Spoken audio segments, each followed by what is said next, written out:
अस्सलामुअलैकुम। Drama serial Chaalbaaz जिसकी आने वाली एपिसोड में आप देखेंगे मुसर्रत बेगम यानी कि आयजा की वालदा जब उसको साथ चलने के लिए कहती हैं तो आयजा रोते हुए कहती है कि माँ मैं कैसे जा सकती हूँ, मेरा बच्चा तो इधर है, आप कैसी बातें कर रही हैं। और वो व्हील चेयर से उठने की कोशिश करती है जिस पे मुसर्रत बेगम उसको बैठाते हुए कहती हैं कि तुम्हारे बेटे को कुछ दिन डॉक्टर्स ने अंडर ऑब्जर्वेशन रखना है।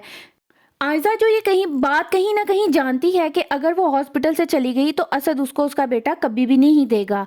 वहीं दूसरी तरफ असद जो कि घर जाता है और अपने बेटे के वेलकम की तैयारी करता है और लिखता है वेलकम हादी, जिस पर रूहान उसको कहता है अच्छा तो आपने अपने बेटे का नाम हादी रखा है।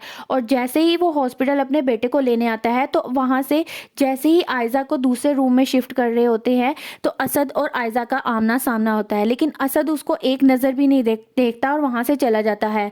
जब आयजा अपनी माँ वालदा के पास रूम में आती है तो रोते हुए कहती है कि माँ जिस तरह असद मुझे देखते हुए गया है, मुझे नहीं लगता कि वो मुझे मेरा बेटा भी वापस करेंगे, मुझे मेरे बेटे के पास वापस जाना है। वो रोती और गिड़गिड़ाती है, लेकिन मुसर्रत बेगम भी मजबूर है, वो उसको घर वापस ले जाती हैं। असद का ये रवैया देखकर आयजा बहुत ज़्यादा परेशान हो जाती है। वो दिल ही दिल में कहती है कि असद ने एक लम्हे के लिए भी क्या मुझसे मोहब्बत नहीं की थी कि वो एक पल के लिए रुकते और मेरी खैरियत पूछते।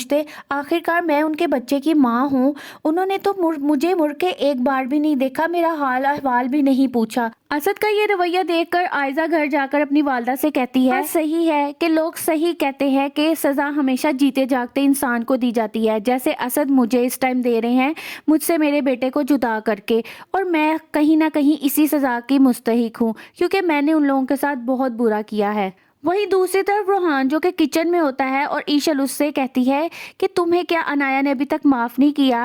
रूहान बहुत मुस्कुराते हुए कहता है कि नहीं भाभी, वो बहुत ज़िद्दी है, वो जब तक मुझसे मुर्गे की तरह सुबह की अजान नहीं दिलवा देगी वो मुझे माफ़ नहीं करने वाली।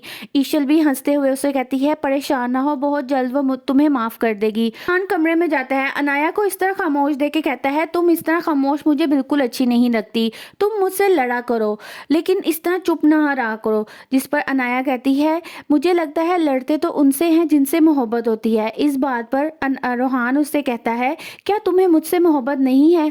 अनाया एकदम खामोश रह जाती है। आपको क्या लगता है, क्या आयजा के लिए इतनी सज़ा ठीक है या इसको और सज़ा मिलनी चाहिए? अपनी राय का इजहार कमेंट सेक्शन में ज़रूर करें। मज़ीद इस तरह की मालूमात जानने के लिए मेरी वीडियो को लाइक करें और चैनल को सब्सक्राइब करें।